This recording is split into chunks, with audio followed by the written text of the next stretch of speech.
अच्छा, लॉ की बात कर रहे हैं हम लोग। क्या सर्टिफिकेट्स जो सर्टिफिकेशंस की आप बात कर रहे हो ये खरीदे भी जाते हैं क्या? अगर सेटअप करना है बेसिक लेवल का प्लान, बेसिक टैबलेट कैप्सूल भी करना है तो 30 से 40 करोड़ पे कम से कम चाहिए। एक सिरप पीने की वजह से 141 बच्चों की मौत हो गई थी। बच्चे मरना, दिस इज नॉट क्राइम। ये तो मतलब ऐसे लगा लो कि हैंग भी कर देंगे तो भी ये लॉस को हम लोग नहीं पूरा कर सकते हैं।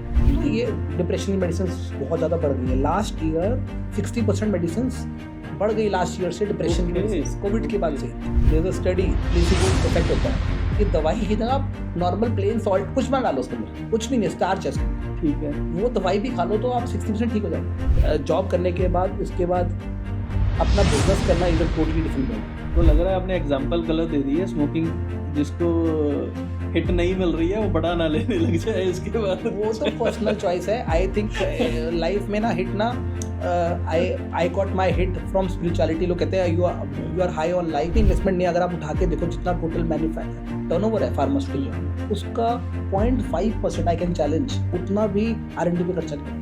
Oh my God. तो काफ़ी लोग ना शॉर्टकट सोचते हैं कि यार इसने पैसा बना लिया। एक कंपनी थी मैनकाइंड, वो MR थे, उन्होंने मुझे रेजा साहब ने कहाँ से शुरू हुए, that is 1 in a million kind of story. वो मेडिसिन नॉर्मली इंडिया में मेडिसिन तो मुझे 300 रुपये मिलती थी, मेरी फैक्ट्री को फ्री मिलती, बट बाहर से भी 300 रुपये मिलती, वहाँ उसके लिए मैंने 18,000 रुपये दिए। अगर हम डॉक्टर्स की भी बात करें ना, वो मेरे को एक ऐसी मेडिसिन लिख के देगा जो सिर्फ उसके बाहर वाले केमिस्ट से ही मिलेगी। अगर हम चेक करके देखते हैं, डॉक्टर को लेके जाते हैं, नहीं जी आप दूसरी मेडिसिन आपके ऊपर काम ही नहीं करेगी, आपको यहीं से लेनी पड़ेगी। तो इसको कैसे रेगुलेट कर सकते हैं? हमने देखा है कि हम अफीम या ओपीएम उगा नहीं सकते हैं, या वो बहुत ही हाईली रेगुलेटेड लाइक प्लांट है एंड उससे जो मेडिसिन बनती हैं वो, लेकिन आप लोग कैसे उसको सोर्स करते हो? Hi everyone, welcome to another amazing episode of Win Talks with Abhishek Jain।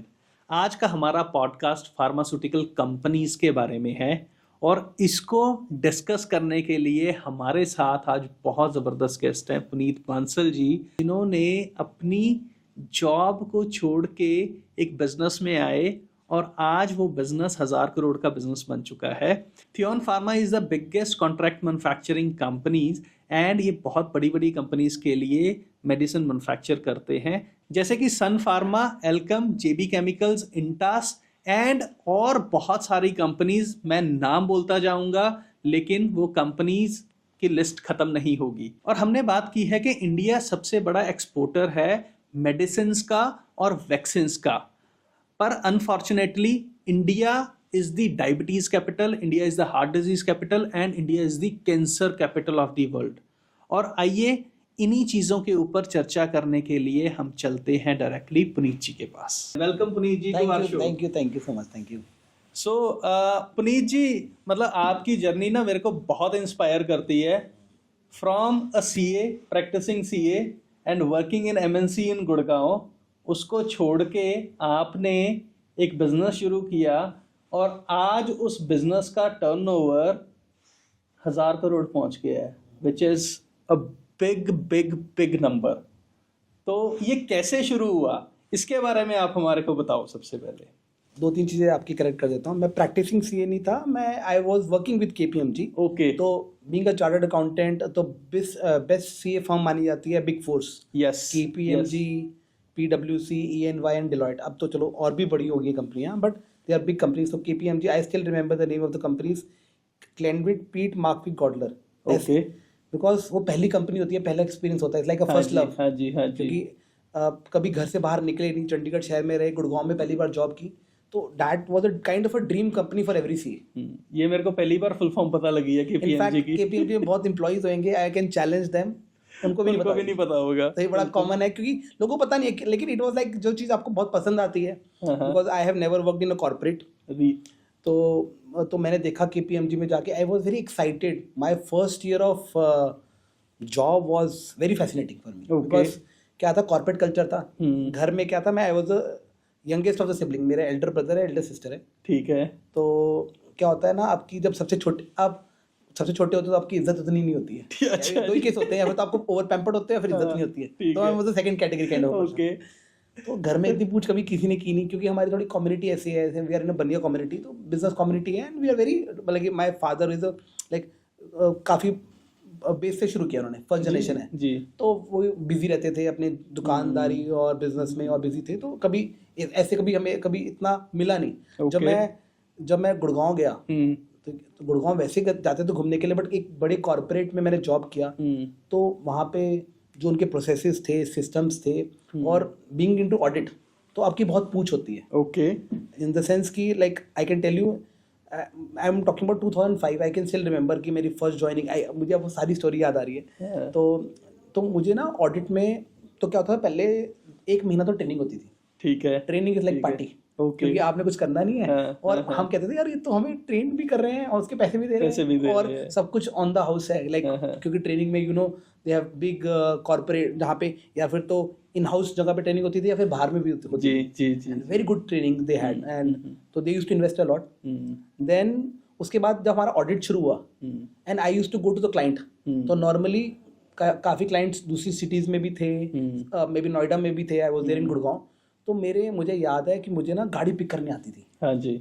And chauffeur driven गाड़ी पिक करने आ रही है आपको, आपके घर से जो आपने लीज आउट किया हुआ है 3 BHK, हमने दोस्तों ने मिलकर लीज आउट किया था। ठीक है। It was an amazing feeling कि यार गाड़ी पिक करने आ रही है, मतलब कि इज्जत मिल रही है, रिस्पेक्ट मिल रही है, घर में नहीं इतनी मिली। एंड वहाँ पे भी जाते थे ऑडिट में, तो I was just 21 when I did my CA at a very young age. Okay. And जब वहाँ पे जाते थे तो वहाँ पे CFO होते थे, वो पूछते थे लंच टाइम पे कि sir should we order something from the McDonald's or you would like to have a pizza?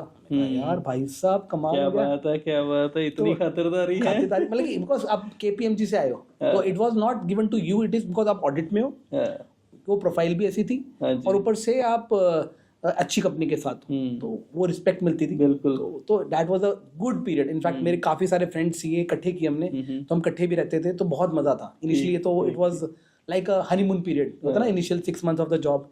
तो मैंने वो एंजॉय किया, बट काम भी बहुत कराते थे। ऐसा नहीं था जैसे जब इनकी डेट्स होती हैं ऑडिट की फाइलिंग की, भाई साहब रात के 12, 1, 2, 3 कुछ नहीं पता।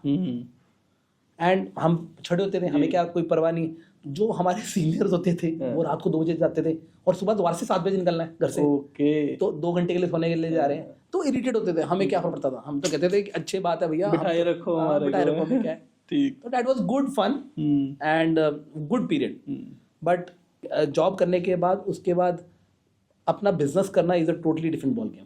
Lot of people come to me कि भैया अपना बिजनेस करना चाहिए। मैंने कहा भाई अगर आपको लाइफ में कंफर्ट चाहिए ना, पहले तो आपको जॉब में मिल सकता है कंफर्ट, पहले 5 साल बिजनेस में बहुत तगड़ा खाना पड़ेगा। ओके। तो अगर आप लॉन्ग टर्म के लिए चाहते हो तो ठीक है बिजनेस, बट शॉर्ट टर्म के लिए आई विल सजेस्ट कि आपको लाइफ में ज्यादा पंगे नहीं लेने, तो अपनी जॉब करो अच्छी, लेकिन उससे पहले अच्छी डिग्री लो, अच्छी कंपनी में जॉब करो, तब ठीक है लाइफ।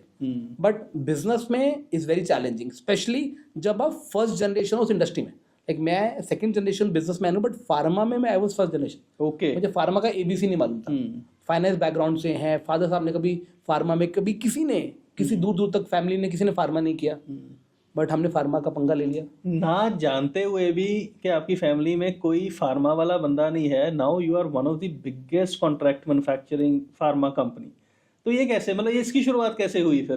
तो इट हैपेंड बाय चांस, सच्ची बताऊं तो। क्यों क्या हुआ, आई रिमेम्बर कि मुझे बिजनेस तो करना था, बट फादर वाला बिजनेस नहीं करना था। क्यों? क्योंकि फादर वाले बिजनेस में कहीं ना कहीं ग्रोथ स्टैग्नेंट हो गई थी काफी टाइम से। ठीक है। They were into edible oils and हम जॉइंट फैमिली थे, तो फादर, उनके ब्रदर, मतलब मेरे चाचू, मेरे ब्रदर बैठते थे ऑलरेडी उसमें। तो मुझे लगता था अगर मैं जाऊंगा मैं कुछ उसमें ना ऐड ऑन नहीं कर पाऊंगा, it is kind of a disguise unemployment. तो आई वाज वेरी क्लियर मुझे वो नहीं करना। ठीक है। और सीए करने के बाद मुझे था कि एक जॉब का भी आपको एक फीलर लेना चाहिए, एक प्रोफेशनल आउटलुक मिल जाए। ठीक तो है। हमेशा से दिमाग में था कि बिजनेस तो करना है, बिकॉज बनिया फैमिली से हूँ, ठीक है, बिजनेसमैन कम्युनिटी से हूँ, सीए हूँ, तो it's a deadly combination for business. तो दिमाग में तो था, but thankfully we had a land in Himachal. Okay. तो फादर साहब ने उस एडिबल ऑयल के लिए सोची थी पहले कि हम कुछ उसका रिफाइनरी कर लेंगे, कंपटीशन बढ़ रहा है तो एक प्रोसेस और कर लेंगे ताकि हमारी थोड़ा बेटर हो जाएगा, हम थोड़ा स्केल बढ़ा लेंगे। बट जब पता लगा उसमें कंपटीशन ज़्यादा है, तो कहते हैं यार यहाँ पे ना फार्मा का पैकेज अनाउंस हो गया। ओके। हिल स्टेट्स के लिए, हिमाचल के लिए और उत्तरांचल के लिए। ठीक है जी। तो कहते हैं लैंड के प्राइसेस शूट अप हो गए हैं, तो ऑप्शन है तेरे पास, हमारे पास, या फिर तो तू नौकरी छोड़ने को तैयार है तो तू आ जा तेरे लिए सेटअप करके दे देता हूँ, ठीक है, या फिर हम इस लैंड को बेच देते हैं क्योंकि इसमें अच्छा प्रीमियम मिल रही है। तो मुझे तो हमेशा से था खुद का बिजनेस करना है। राइट जी। मुझे नहीं पता था कि मैं बहुत बड़ा पंगा लेने जा रहा हूँ। मैंने जॉब छोड़ी और मतलब कि यहाँ पे आ गए चंडीगढ़ शहर में, और फार्मा का एबीसी नहीं मालूम था। चलो करते हैं, देखते हैं। ऑब्वियसली मैं अकेला नहीं था, मेरे पार्टनर्स भी थे, क्योंकि फादर साहब ने बोला था कि एक फैमिली है जो बहुत क्लोज फैमिली निट है, तो उनके साथ पार्टनरशिप में काम कर लो, क्योंकि अकेले नहीं करते, क्योंकि obviously pharma required a lot of capital. Absolutely absolutely. तो मेरे फादर की सेविंग्स डली, हमने लोन भी लिया, पार्टनर्स का स्टेक डाला, सब कुछ डाला, तब जाके हमने फार्मा शुरू किया। ये कब की बात है? तो मैंने 1 साल के अंदर ही रिजाइन कर दिया था। तो in fact 2006 we started. Okay, wonderful. And 2006 से लेके अब तक 18 साल में मतलब you touch from 0 to 1000 CR as an group. As a group, yes. उसमें बहुत सारी सिस्टर कंसर्न्स भी हैं, and obviously it is not me, it is about the team, about the partners, उनका विजन। इनफैक्ट हमारा जो पहले 10 साल की ग्रोथ काफी अच्छी थी, बीच में फिर एक प्लेटू हो गया था। अब दोबारा से हम एग्रेसिवली ग्रो करने की प्लानिंग कर रहे हैं। नेक्स्ट 3-5 ईयर्स तो इससे ज्यादा बड़ा नंबर लेने का गोल है। नहीं, absolutely, every year on year growth चाहिए, बिकॉज एक स्टेज के बाद ना, चंडीगढ़ शहर के बाद ना, आप कॉम्प्लिसेंट हो जाते हो। क्या भाई ठीक है, और इनिशियली जो ग्रोथ के लिए आप पुश करते हो अपने आप को, जब एक लेवल पे पहुंच जाते हो तो कहीं ना कहीं आ जाती है कॉम्प्लिसेंसी। तो अब दोबारा से गोल है, क्योंकि हमने 10 साल ग्रो किया, फिर 5-6 साल सस्टेन किया, अब दोबारा से ये गोल है कि उसको नेक्स्ट लेवल पे लेके जाना है। तो पुनीत जी, फार्मा के बारे में ही हम लोग ज़्यादा बात करते हैं, और मेरे को एक चीज़ आप ये बताइए, फार्मा यूनिट एस्टेब्लिश करना कोई आसान बात नहीं है। बहुत मुश्किल है। मतलब इसमें तो कंप्लाइंसेस ही इतने हैं, इतने ज़्यादा सर्टिफिकेशंस हैं, तो वो क्या क्या चीज़ें हैं जो किसी एक पर्सन को देखनी चाहिए जब एक वो फार्मा यूनिट सेटअप कर रहा हो?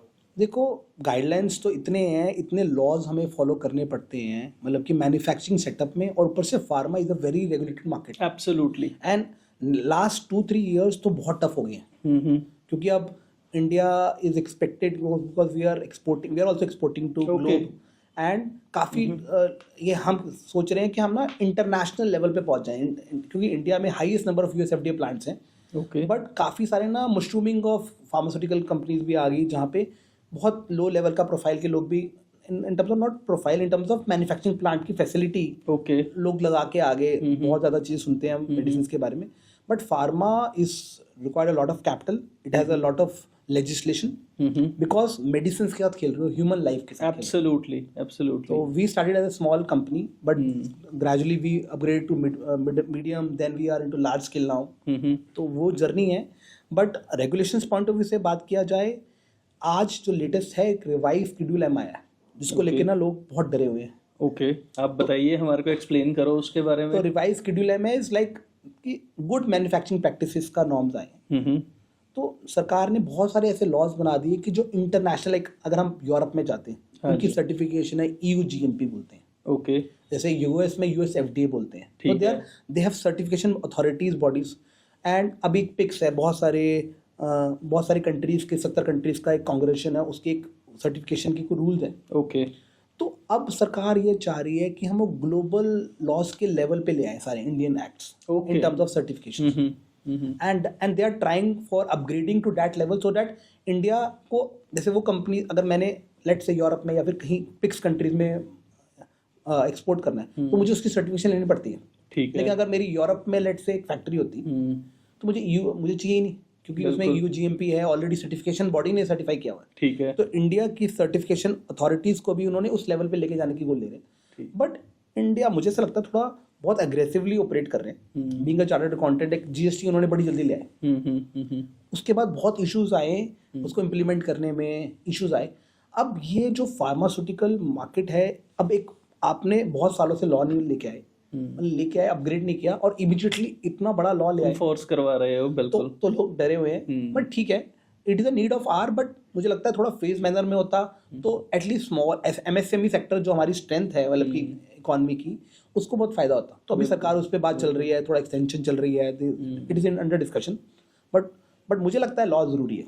क्या? अच्छा, लॉ की बात कर रहे हैं हम लोग, क्या सर्टिफिकेट्स, जो सर्टिफिकेशंस की आप बात कर रहे हो, ये खरीदे भी जाते हैं क्या? ये बड़ा कंट्रोवर्शियल टॉपिक है, I don't want to talk about it, but I think अगर कोई खरीद रहा है, कोई बेच रहा है, वो सोसाइटी के साथ क्या सबके साथ चीट कर रहा है। ऐसा होना नहीं चाहिए। और आई थिंक अभी जो रेगुलेशंस किए हैं वहाँ इम्पॉसिबल है। हुआ होगा पास्ट में बहुत कुछ हुआ होगा, but we have upgraded any genuine manufacture. Because अगर मैं कोई मेडिसिन लेता हूँ तो आदत है मेरे को कि मैं पहले देखता हूँ मैन्युफैक्चर्ड किसने की है। ओके। और मोस्ट ऑफ द कंपनीज मुझे पता होती है, वो मेडिसिन मुझे पता है कि मैन्युफैक्चर्ड बाय, अगर कोई अच्छी है तभी लूंगा। और अगर वो मेरी फैक्ट्री में बनती है तो पहले मैं अपनी फैक्ट्री लूंगा। तो देखो पुनीत जी, आपने बात की कि अगर अच्छी है मेरे को पता होगा, आपको तो पता है, you are pharma king, simple सी चीज है। अब मेरे जैसे लोगों को जिसको पता ही नहीं है, जिसको एक मेडिसिन मैंने मतलब केमिस्ट को दी, उसने मेरे को दे दी, मैं कैसे इंश्योर करूंगा कि अच्छी है या नहीं है, या जनता कैसे इंश्योर करेगी ये अच्छी है या नहीं? देखो क्या देखना चाहिए हमारे को? तभी वही रिवाइज शेड्यूल जो गाइडलाइन लेके आई है, जब सारी कंपनियां उस सर्टिफिकेशन को कंप्लाई करेंगी तो सारी कंपनियां एक पार पे आ जाएंगी, एटलीस्ट एक पार पे आ जाएंगी। बिल्कुल बिल्कुल। तो मुझे ऐसा लगता है कि मेडिसिन में ऑब्वियसली इंडिया में अगर डेटा की बात करें, ये जो रेगुलेटरी बॉडीज हैं, एक जो स्पूरियस ड्रग्स होते हैं, नकली दवाइयां बनाते हैं, वो एक रैकेट्स हैं, वो बहुत पकड़े गए लास्ट 2-3 साल में, क्योंकि कोविड के बाद ना बड़ी मशरूमिंग होगी। लोगों को लगा फार्मा में तो बहुत ही पैसा है, इसमें तो बहुत ही पैसा है, क्योंकि ये तो धंधा कभी नहीं बंद होएगा। क्योंकि जब सबके धंधे मंदे थे तो एक धंधा ये था जो चल रहा था। पर लोगों को नहीं पता, इतना आसान नहीं है धंधा, बहुत मुश्किल है, बहुत रेगुलेशंस हैं, बहुत अप्रूवल्स चाहिए, सर्टिफिकेशन चाहिए, बहुत इन्वेस्टमेंट है। मेरे पास दुनिया आती है, बिलीव मी, कि हमारे पास 5 करोड़ रुपए हैं जी, हमें ना प्लांट सेटअप करना है, मैन्युफैक्चरिंग सेटअप, ओके, फार्मा का। मैंने कहा 5 करोड़ में नहीं होता। कहते कितने में होता है? 10 में हो जाएगा। मैं कहा नहीं, मैं कहा अगर सेटअप करना है बेसिक लेवल का प्लांट, बेसिक टैबलेट कैप्सूल भी करना है, तो 30 से 40 करोड़ पे कम से कम चाहिए। Oh my God, okay. तो कहते मजाक कर रहे हो? मैंने कहा मजाक नहीं कर रहे। जब मैंने 2006 में सेटअप किया था बेसिक लेवल का प्लांट, तब मैंने 9 करोड़ पे डाले थे। 2006 में 9 करोड़ पे डाले थे, आज उसकी वैल्यू क्या है? एब्सोल्युटली। और अभी भी मैं बहुत बड़ा प्लांट नहीं करे, नहीं लोग तो कहते हैं जी ये बिल्डिंग ले लो और लीज पे ये ले लो और लाइसेंस मिल जाता है। मैं कहा प्लीज आप बहुत आग से खेल रहे हो, मत करो, ठीक है। बहुत सारे ऐसे प्लांट्स हैं जिसमें इन्होंने ऐसा किया क्योंकि लोग नहीं देख रहे थे, फोकस नहीं था, बट अब नहीं चलेगा ऐसा। हाफ बेक्ड इंफॉर्मेशन थी उनके पास। हाँ, मतलब कि हाफ बेक्ड इंफॉर्मेशन थी। अब मैं बहुत सारे प्लांट इसलिए बिक रहे हैं क्योंकि उन्होंने क्वालिटी नहीं ध्यान दिया। फ्रैंकली हम the day one when we started off, तो हम लोगों ने बोला यार मैन्युफैक्चरिंग सेटअप स्टार्ट कर लो, आपको इतना फैंसी ऑफिस ये क्यों बनाना है, या फिर क्वालिटी कंट्रोल लैब क्यों बनानी है, बाहर टेस्टिंग के लिए भेज देना। मैंने कहा नहीं भाई, सब कुछ इन हाउस होगा, बिकॉज इट इज इम्पोर्टेंट। हमने नॉर्म्स, हमने जब भी कंप्लाई किया ना, एक लेवल अप कंप्लाई किया, and that was good thing for us, ठीक है। Obviously it is continuously you need to upgrade plants. तो आई थिंक कि फार्मा प्लांट मैन्युफैक्चरिंग सेटअप के लिए एक बेसिक सेटअप इन्वेस्टमेंट चाहिए।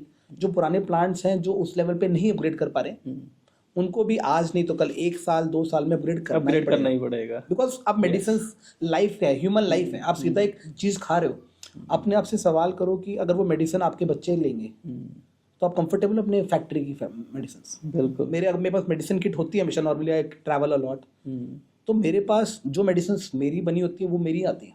मतलब कि जो मैं नहीं बनाता मेडिसिन, तो वो मेडिसिन मैं मार्केट से लेता हूँ, नहीं तो मेरे हमेशा मेडिसिन किट रेडी होती है, right, and it has all Theon medicine.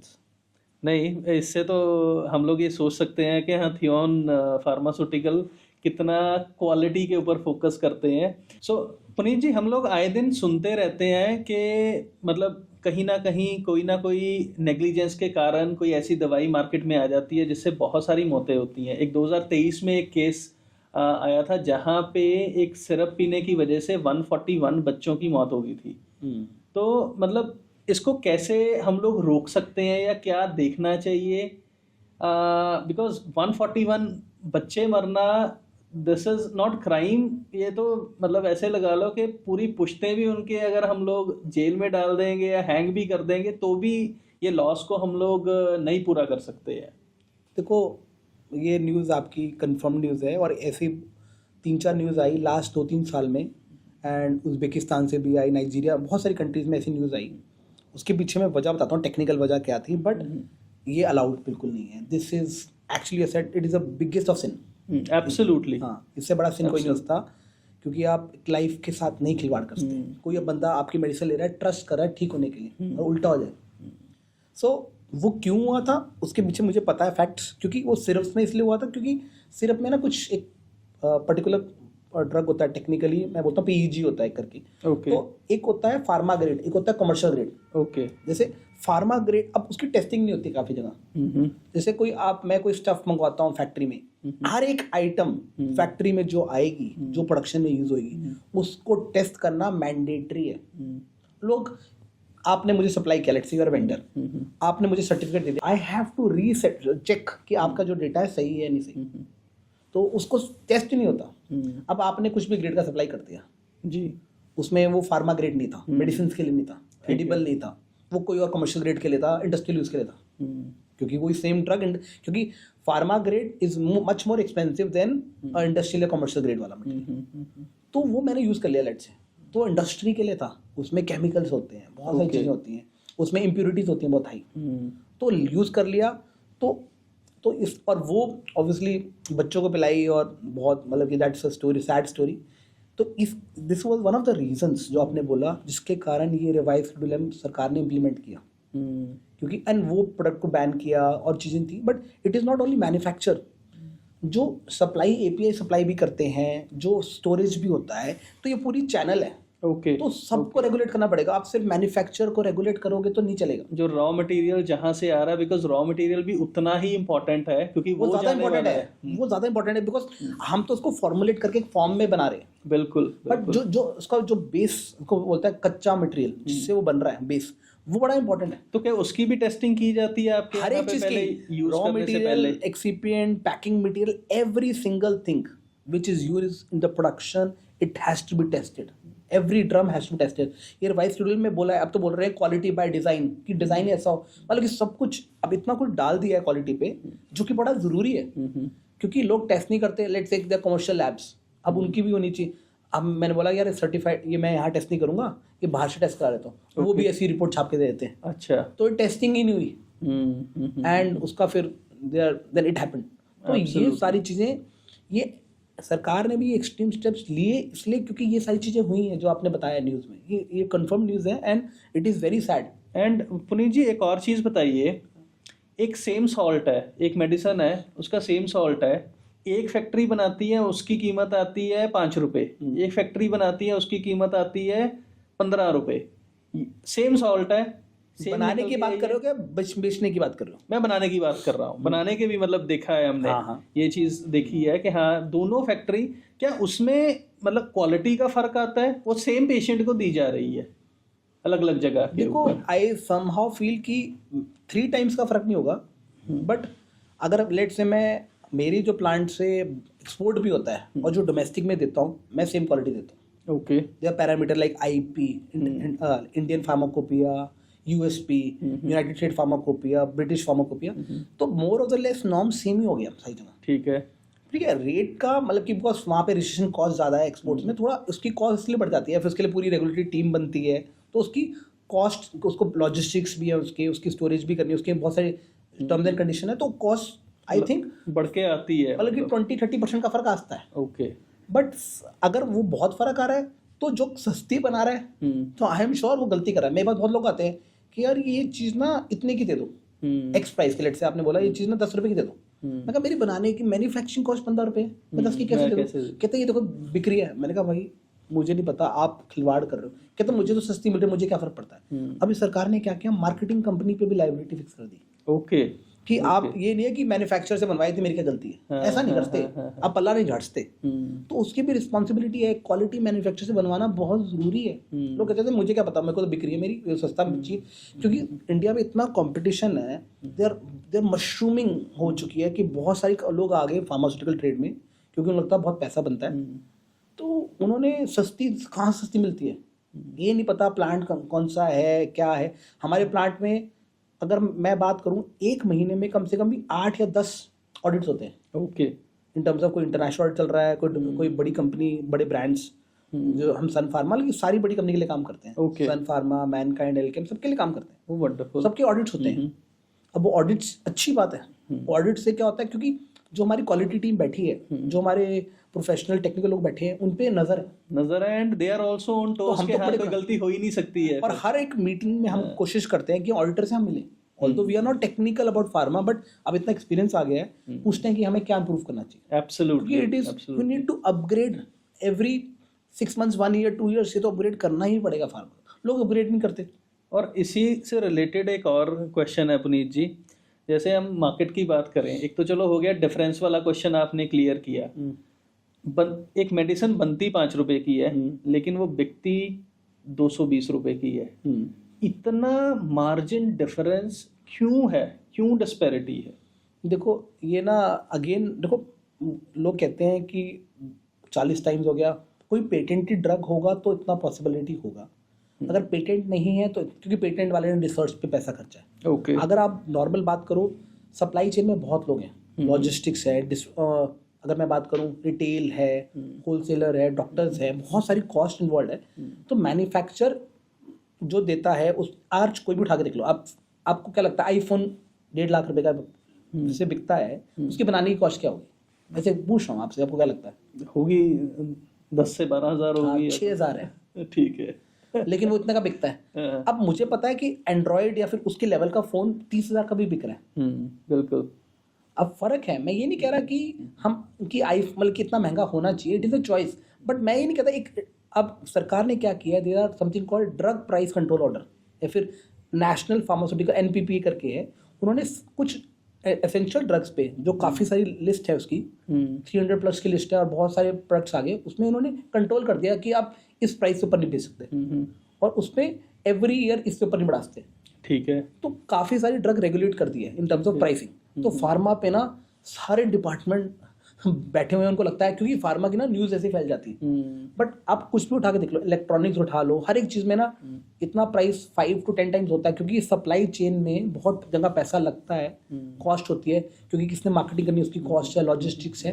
तो आई थिंक अगर 1:5 या 1:10 का भी रेशियो है ना, तो पुअर नहीं है। उससे ज़्यादा है अनहेंडल पेटेंट ड्रग है तो गलत है। जैसे ऑन्कोलॉजी में है, क्योंकि उसमें रिसर्च का बहुत पैसा लगता है, बट नॉर्मली इतना है मेडिसिन में। हाँ, कुछ कंपनीज मार्केटिंग में कि कईयों का बहुत, कोई स्पेसिफिक ड्रग्स है, ड्रग डिलीवरी है, कोई एक्स्ट्रा चार्ज करेगा, बट लेकिन आजकल आप उठा के देख लो, एप्स में पता लग जाता है कि ऑल्टरनेटिव सॉल्ट्स। तो अगर आपको लगता है महंगा है, तो आप चेक कर लो ऑनलाइन कि इसी प्राइस में और किसी कंपनी का कितना फ़र्क है। एंड पुनीत जी, यहाँ पे अगर मैं बात करूँ, ये भी एक चीज़ होगी, चलो मार्केटिंग का है, सप्लाई चेन का है, लॉजिस्टिक का है। हम जेनरिक मेडिसिन की आपने बात की, अगर हम डॉक्टर्स की भी बात करें ना, डॉक्टर्स अगर हम किसी पर्टिकुलर, सपोज करो सेक्टर 34 में मैं किसी डॉक्टर को दिखा रहा हूँ चंडीगढ़ में, वो मेरे को एक ऐसी मेडिसिन लिख के देगा जो सिर्फ उसके बाहर वाले केमिस्ट से ही मिलेगी। अगर हम चेक करके देखते हैं, डॉक्टर को लेके जाते हैं, नहीं जी आप दूसरी मेडिसिन आपके ऊपर काम ही नहीं करेगी, आपको यहीं से लेनी पड़ेगी। तो इसको कैसे रेगुलेट कर सकते हैं? ये तो देखो, ये रेगुलेशन मैं बताता हूँ कि डॉक्टर्स ऐसे करते थे, बट अब काफ़ी बदलाव आ गया। जो अच्छा डॉक्टर है ना, वो ऐसा नहीं करेगा। पहले तो लोगों ने, डॉक्टर्स ने अपनी क्लिनिक में वो सब कुछ लगा दिया। एक तो अवेलेबिलिटी नहीं थी, अब तो हर एक जगह पे केमिस्ट शॉप्स हैं, ऑनलाइन भी है। हाँ, कुछ 1-2 सॉल्ट ऐसे हो सकते हैं जो स्पेसिफिकली नहीं अवेलेबल होंगे मार्केट्स में, बट ज़्यादातर मेडिसिन हर एक जगह अवेलेबल है। एब्सोल्युटली। तो आप, एक होता है ब्रांड, एक होता है उसका कॉम्पोजिशन या सॉल्ट नेम। तो नॉर्मली अभी सरकार उस पर भी लॉ बना रही थी कि आप ना केमिकल नेम लिख के दो, ठीक है, डॉक्टर्स पे, और वो उस पर बहुत बवाल मचा, फिर वो लॉ पता नहीं गायब कर दिया कि, लेकिन उसके पीछे क्या वजह है, ये यूएस में ऐसा ही है।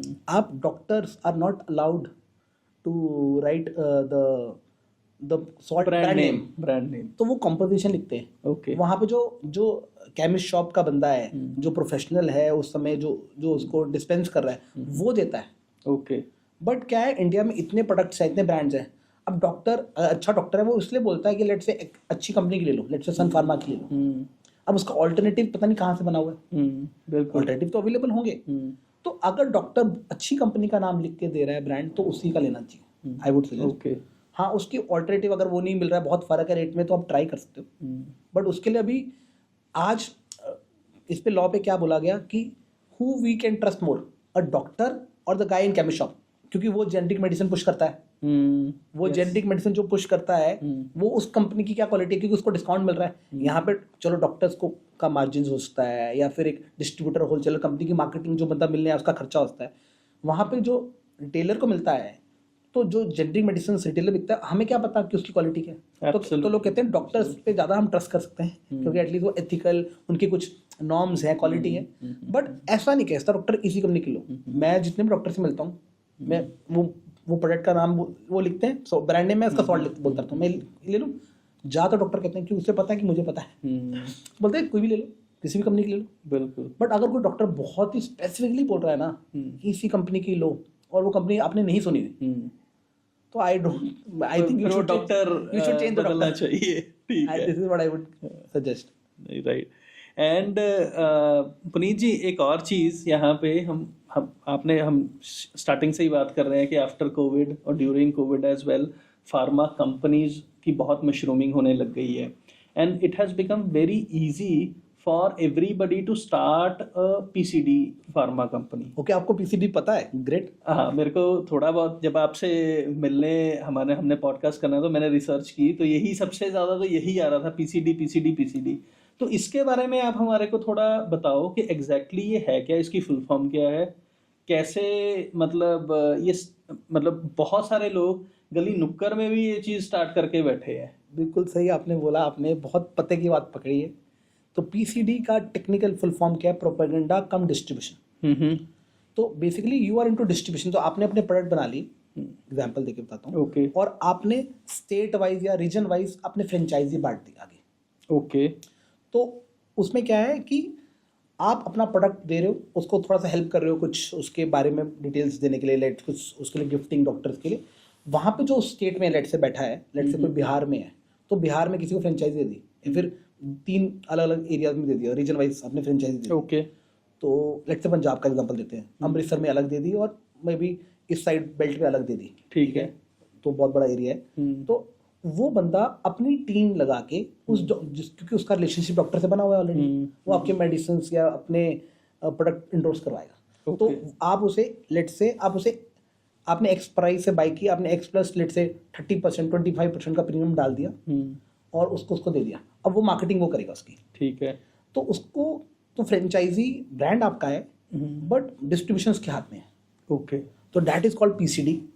तो क्या हुआ, तो ये बड़ा ट्रेंड शुरू हुआ, और ये ट्रेंड में चंडीगढ़ से ही शुरू हुआ। ओके, तो ये तो पंचकुला में भी बहुत सारी कंपनीज वहाँ पे बैठी हैं। तो ये ट्रेंड शुरू हुआ था कि अब हर एक बंदा के पास इतने पैसे नहीं है कि वो स्टॉक्स भी ले ले, उसको स्टोरेज भी कर ले, और पूरी मार्केटिंग टीम भी रख ले, एंड मैन्युफैक्चरिंग यूनिट सेटअप कर ले। जो आप बता ही चुके होंगे 30-40 करोड़ रुपए लगते हैं। तो लेट्स से उसने मैन्युफैक्चर किसी से आउटसोर्स कराया, और उसने माल अपने पास रख लिया, और उसके लिए डिस्ट्रीब्यूशन के लिए थर्ड पार्टी से टाइप कर लिया। अब इसमें क्या हुआ, पहली बात तो इसमें उसको ज़्यादा कैपिटल लगी नहीं, क्योंकि आज अगर मैन्युफैक्चरिंग सेटअप में लोगों ने बहुत कम क्वांटिटी बना के देनी शुरू कर दी, लाइक जो छोटे प्लांट्स थे, मतलब कि मैंने सुना लोग 10,000 गोली भी बना लेते हैं, 5,000 इंजेक्शन, 500 इंजेक्शन बना लेते हैं। मैं कहा मेरे पास, लेट्स एग्जांपल देता हूँ, मेरे पास 3 लाख से कम का बैच नहीं बनता। मेरे को तो 10,000 भी ज़्यादा लग रहा था। नहीं, इतना बड़ा बैच, क्योंकि आपको देना है, आपको पूरे इंडिया में डिस्ट्रीब्यूट करना है। तो मेरे काफ़ी सारे जो कंपनीज हैं वो बोलती है आपका बैच साइज बड़ा है। मैं कहा ये चाहिए, क्योंकि हमें उतना मेंटेन करना है एनवायरनमेंट, उसको वैलिडेट करना है बैच को। एक बैच को वैलिडेट करना है। सरकार में ये भी शेड्यूल में है कि आपको एक बैच को वैलिडेट करना पड़ेगा, क्योंकि छोटा बैच ये नहीं है कि ये कोई हलवाई की दुकान नहीं है कि आपने 1 किलो जलेबी बनानी है तो इतना डाल दोगे, 10 किलो डालनी है तो इतना बना दोगे सामान। हाँ, 100 ग्राम ज्यादा भी डल गया तो भी चल जाएगा, कम डल गया तो भी चल ऐसा नहीं है। तो इसका एक प्रोसेस है, वैलिडेट करना पड़ता है बैच। जी। तो आपको उसकी कॉस्ट आती है। एक बैच की वैलिडेशन कॉस्ट, मतलब कि अगर ढंग से किया जाए 5 लाख रुपए कम से कम आती है। Oh my God. तो अगर आपने लेट से एक सॉल्ट है, आपने उसकी 3 लाख गोली बनाई, उसको अलग से वैलिडेट करना पड़ेगा। 2 बनाई, लाख बनाई, उसका अलग से वैलिडेट करना पड़ेगा। एक तो अगर आपके पास अगर मैं लेट से मैं 500 तरह के सॉल्ट बनाता हूँ एग्जाम्पल, और मैं पहले 500 तरह के बनाता था, मैंने कम कर दिए क्योंकि ठीक है, और उसके 3 तरह के अगर मैं वेरिएंट है, मतलब इस बैच से है तो 1500 वेरिएंट हो गए। अब 1500 से मल्टीप्लाई कर दो 5 लाख। Oh my God. तो इतनी तो मेरे को वैलिडेशन की कॉस्ट लग जाएगी। तो number of SKUs, stock keeping unit हमें कम करने पड़ेंगे, और हम हर एक तरह का बैच नहीं बनाते, अब लोग बनाते थे। अब ये छोटी कंपनी जो पीसीडी वाले थे उन्होंने बैचेस लिए 100 डब्बे 200 डब्बे, मतलब कि 10,000 गोली 20,000 गोली, और उसकी मार्केटिंग करनी शुरू कर दी छोटे से एरिया में। ओके। और लेट्स से एक मार्केटिंग कंपनी थी, किसी कंपनी में काम करता था बंदा, वो कहता था यार मैं 4 डॉक्टरों को जानता हूँ, मैं अपनी पीसीडी खोल लेता हूँ। अच्छा। तो हर एक बंदे ने अपनी पीसीडी खोल ली। ये जो मार्केटिंग बड़ी बड़ी कंपनी की मार्केटिंग थे, उनको 4 डॉक्टर से सेटिंग की, वहाँ पे पीसीडी खोल ली। उनको चीज़ सस्ता माल, कहते मेरे डॉक्टर से सेटिंग है, उसने किसी मैन्युफैक्चर ABC XYZ मैन्युफैक्चर से माल बनवाया और कर दिया। तो पीसीडी को प्रोफेशनली नहीं किया, ठीक है, तो उसको जुगाड़ से किया और क्वालिटी पे फोकस नहीं किया, क्योंकि बड़ी कंपनी है लेट्स से, उनको अपने ब्रांड की वैल्यू की कदर है कि भाई ये मेरा ब्रांड है, कल इनकी कोई क्वालिटी का इशू आता है, I have to take care of everything. ये जो पीसीडी, ऐसा नहीं कि पीसीडी में अच्छी कंपनीज नहीं है, बड़ी अच्छी कंपनीज है, ठीक है। 100 क्वेश्चन यही पूछने वाला था कि क्या सारी ही कंपनी जो है वो, बट 85% कंपनीज आई वुड से 85, हाँ मेरी भी पीसीडी कंपनी है, we have a separate branch Aiwa health care के नाम से हमारी कंपनी है, वो पीसीडी है। बट हमें पता है कि मेडिसिन वही सेम क्वालिटी की बनती है, जो थियॉन से अगर जो सन फार्मा के लिए बनेगी वही उसी कंपनी के लिए बनेगी, ठीक है। हमें कोई डिस्टिंग्विश नहीं है, क्योंकि वो मैन्युफैक्चरिंग प्रोसेस हम देखते ही नहीं, हमारा वो पूरी टेक्निकल टीम देखती है। तो लेकिन लोग सस्ता लेने के चक्कर में किसी से माल बना लेते हैं, और अगर कोई 200 डब्बे या फिर बहुत कम क्वांटिटी बनाएगा, वो क्वालिटी कंसिस्टेंट कैसे करेगा? आपको और एक बड़ा बैच, एक बड़ा साइज बनाते हो तो आप क्वालिटी देखते हो, बहुत छोटी क्वालिटी में मिक्सिंग प्रोसेसेस, शॉर्टकट, बहुत कुछ होता है।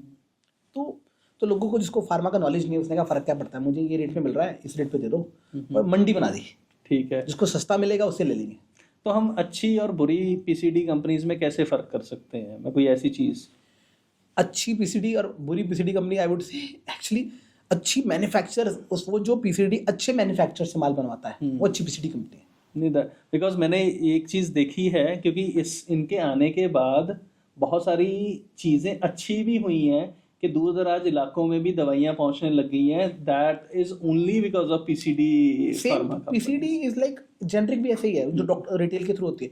तो जेनरिक में भी इस तरह से रेट का गेम हुआ, मार्केट खराब हुई, बट जेन्युइन फार्मास्यूटिकल कंपनीज बहुत अच्छी हैं, they are very good groups जिनके लिए हम भी काम करते हैं। In fact every big company, even including Sun Pharma, Alembic, Alkem और Lupin, Intas, they will have their generic divisions. So quality वो मेंटेन ही करते हैं, सेम करते हैं, बट वो रिटेलर चेन के थ्रू करते हैं, वो डॉक्टर्स के थ्रू प्रमोट नहीं करते हैं। ओके।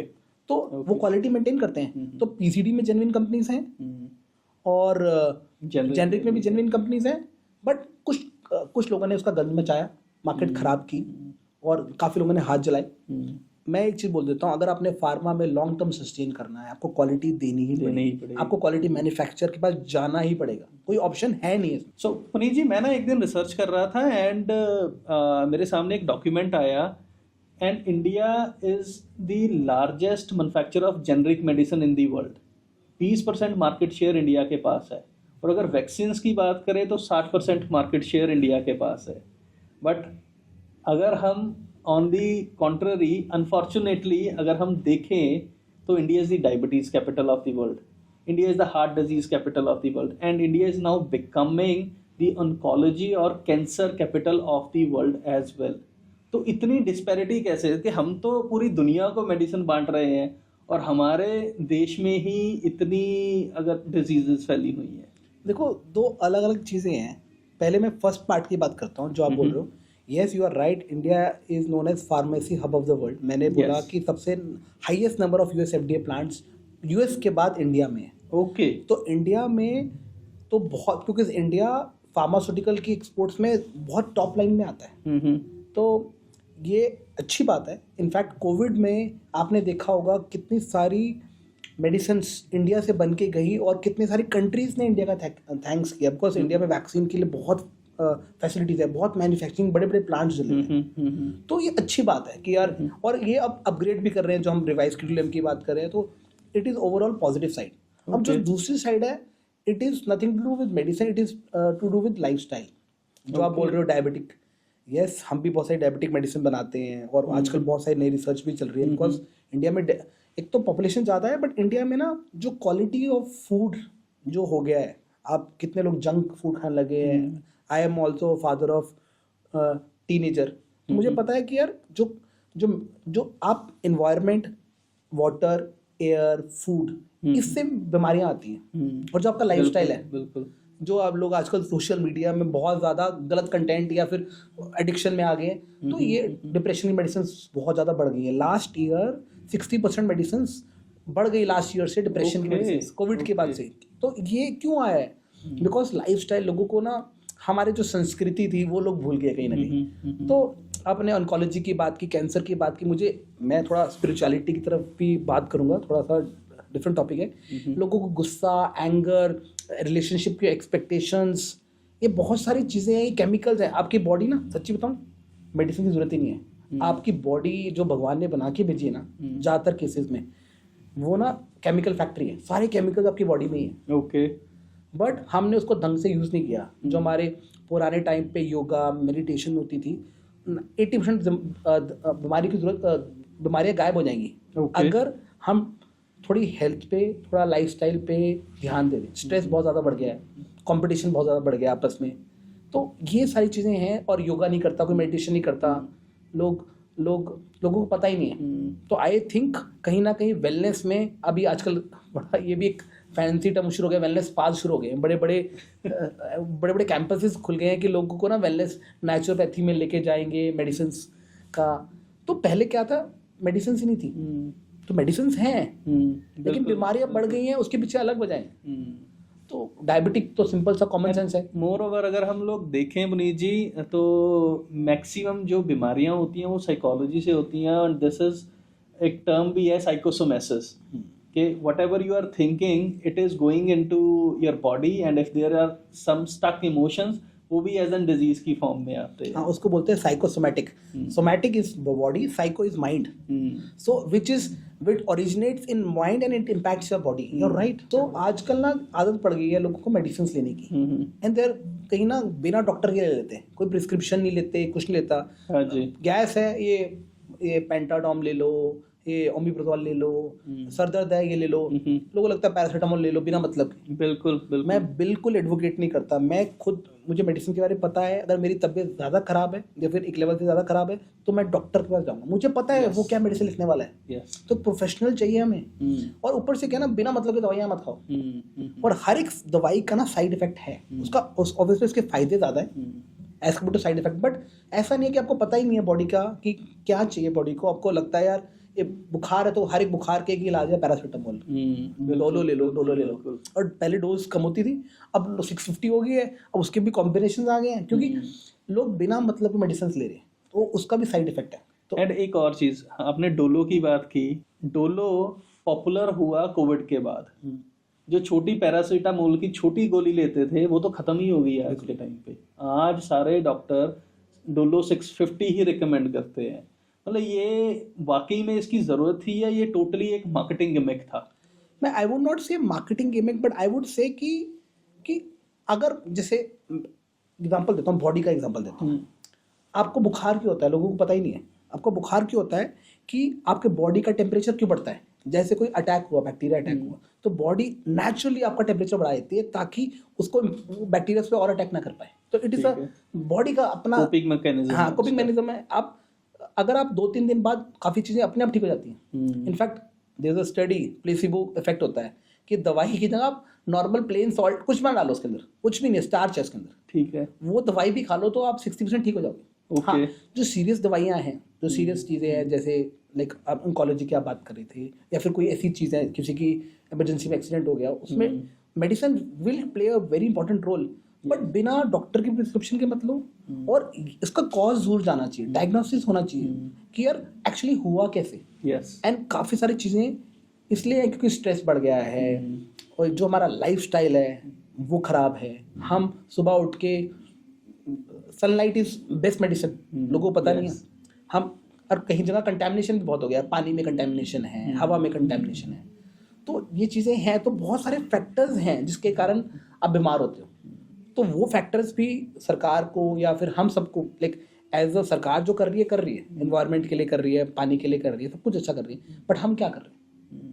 हम क्या हर रोज़ 15 मिनट 20 मिनट योगा, मेडिटेशन, अपनी बॉडी पे वर्कआउट कर सकते हैं? 15 मिनट, आधा घंटा, आई एम श्योर आपको 80% मेडिसिन आपकी छूट जाएंगी 1 साल के अंदर। और मैं खुद मेडिसिन की धंधे में मैं खुद कह रहा हूँ कि मेडिसिन तब लो जब प्रिस्क्राइब्ड हो और बिना मतलब के पॉपअप मत करो। बिल्कुल। और उसको कम कर दो, उसका डोज ये भी नहीं लेनी। काफ़ी लोग उल्टे भी हैं कि मैं तो मेडिसिन लूंगा नहीं जी, इसके साइड इफेक्ट होते हैं बट फायदे ज़्यादा है। अगर आपको डॉक्टर ने बोला है आपको चाहिए तो चाहिए, but prevention is better than cure. Yes. तो प्रिवेंशन के लिए क्या कर रहे हो, वो बड़ा इंपॉर्टेंट है। एक और चीज़ यहाँ पे डॉक्टर की प्रिस्क्रिप्शन के ऊपर ही, आजकल क्या मैक्सिमम टाइम हम लोग डॉक्टर के पास तो जाते ही नहीं है, केमिस्ट के पास ही जाते हैं। और केमिस्ट हमारे को एंटीबायोटिक्स लिख के देता है जो यूएस में अगर और बाहर की कंट्रीज में विदाउट प्रिस्क्रिप्शन दे ही नहीं सकता कोई। And it is illegal to sell any और give any like antibiotics to anybody. अच्छा, प्रिस्क्राइब ड्रग का मतलब क्या होता है? Prescription, it has to be prescribed by a practitioner. उस पे लिखा होता है, मेडिसिन पे लिखा हुआ है। जब मेडिसिन पे लिखा हुआ है हम शॉर्टकट ढूंढते हैं, हमें लगता है 300 रुपये डॉक्टर को क्यों बचा लेते हैं। भाई ऐसे ये सोच नहीं, आप उसको केमिस्ट को डिग्री होती है तो वो यहाँ थोड़ी बैठा होता शॉप पे। With all respect to chemist association, ये इनको नहीं पता है। ठीक है 80% टाइम वो ठीक भी होते हैं, बट अगर वो 20% गलत हुए तो आपकी बॉडी में आप गलत चीज ले लोगे, कंज्यूम कर लोगे। तो आई डोंट सजेस्ट कि आपको बिना डॉक्टर के कोई मेडिसिन लेनी चाहिए। एंड 20% तो क्या है, ये तो 0.001% भी चांस हो गया तो your life is at risk. हाँ, और जैसे आप ओटीसी है, ओवर द काउंटर कुछ मेडिसिन है जिसका साइड इफेक्ट नहीं होता, तो आप वो ले लेते हो। बट आज आपने प्रोटीन भी लेना है, लेट से आप बिना कोच के लोगे। आपकी बॉडी में जो लोग जिम जाते हैं, क्या वो प्रोटीन उसका कोच बताता है? जो उसका प्रोफेशनल है उसे पता है एब्सोल्युटली, तभी लेना है उसको। उसकी बॉडी का स्ट्रक्चर अलग है। अब मुझे पता है मेरे पास ना कुछ मेडिसिन हैं, उस कैटेगरी मुझे साइड इफेक्ट है ही है। मेरी बॉडी को साइड इफेक्ट है, तो मुझे अपनी बॉडी का पता है, वो आपके लिए काम कर देगी, मेरे लिए काम नहीं करेगी। तो जरूरी केमिस्ट को क्या पता है? उसको आपकी हिस्ट्री नहीं पता है, उसे नॉलेज नहीं है, उसको उतना एक्सपीरियंस नहीं है। तो ये जो आप सेल्फ मेडिकेशन भी करते हो केमिस्ट, ये शॉर्टकट्स हैं।